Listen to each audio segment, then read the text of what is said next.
Kamustahin naman natin ang ilang expressway ngayong huling Biyernes bago po ang Semana Santa. Live mula sa SLEX nakatutok si Rafi Tima. Rafi.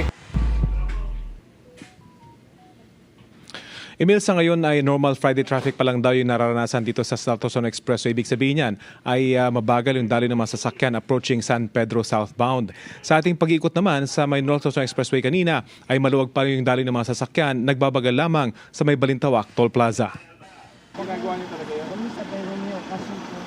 Inabutan namin ang pamilyang ito sa Balintawak Toll Plaza habang bumibiyahe sila patungong Tarlac mula sa Lucena. Natuto na raw sila sa kanilang karanasan noong nakarang taon matapos maipit sa matinding traffic ng Semana Santa. Para po makaiwas sa traffic. Ano ba experience nyo last year? Sobra po. Sobrang traffic. So ngayon isang araw ng advance kayo. Opo. Ayon sa pamunuan ng NLEX, inaasahan nilang magdadagdagan ng 10% ang bilang ng mga dadaan sa NLEX patungo sa norte simula ngayong Biyernes ng hapon. Pero ang bulto sa susunod na linggo pa raw nila inaasahan. Expectation natin, mas marami pa rin po sa Wednesday ng hapon hanggang gabi.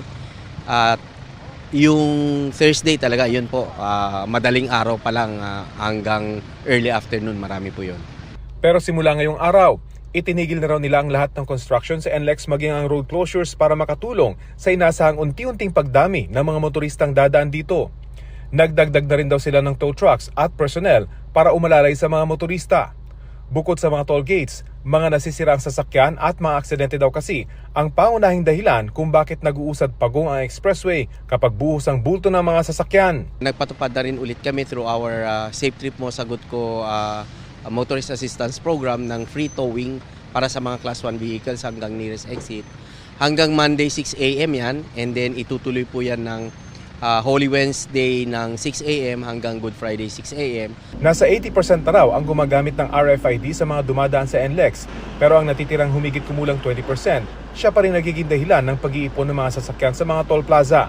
Ganon din ang mga naka-RFID pero walang sapat na pondo, o kaya naman ay luma na ang RFID sensor na nakakabit sa kanilang sasakyan. Padalhin na lang po nila yung card kasi dito sa lane meron naman yung parang tapping point ng card para mabasa po kaagad. Sa South Luzon Expressway naman, bandang alas 4 ng hapon, kita sa drone video ang unti-unting pagbigat ng daloy ng mga sasakyan pagbaba ng Skyway southbound. Bagamat bukas naman ang lahat ng linya, nagbabagal ang mga sasakyan sa mga lugar na may construction activity sa gilid ng kalsada. Pero normal pa raw ang ganitong bulto ng mga sasakyan ngayong Biyernes at hindi pa talaga ito ang inaasahang matinding buhos ng mga sasakyan tuwing Semana Santa. Nagdagdag na rin daw sila ng mga tauhan sa kahabaan ng SLEX, lalo na sa mga toll plaza, para umalalay sa mga motorista. Kani-kanina lang may maliit na aksidente sa southbound lane ng SLEX sa Calamba area na nagdulot ng bahagyang pagbagal ng mga sasakyan pero sa loob ng 5 minuto ay natanggal naman ang mga sangkot na sasakyan. Yan ang laging paalala ng mga operators ng expressway kapag bumuhos ang daloy ng mga sasakyan tulad ngayong Biyernes at sa mismong Semana Santa. Kapag nagkaroon ng aksidente o may nasirang sasakyan, magdudulot talaga yan ng matinding traffic. Kaya muling paalala, ingat sa pagmamaneho at tiyaking maayos yung inyong sasakyan at syempre maayos din ang lagay ng mismong driver.